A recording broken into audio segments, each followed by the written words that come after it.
ঈদ উল ফিতর এর সুন্নাহ আছে অনেকগুলো। ঈদের চাঁদ ওঠার পর থেকে প্রথম আমল হলো ফিতরা দেওয়া। পরিবারের সবার তরফ থেকে গরিব অভাবী লোকদের কাছে, আপনার পরিবারে 5 জন হলে 5 জনের পক্ষ থেকে ফিতরা আপনি খাবার পৌঁছে দিবেন গরিবের বাসায়। এটা হলো প্রথম আমল।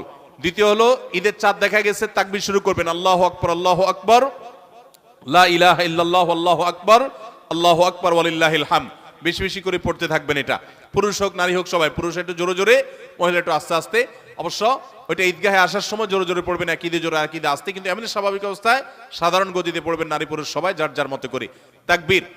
এবং বিশেষ করে এই তাকবীর এটা জিলহজের প্রথম দশকে পুরো দশক ধরেই পড়তে হয়।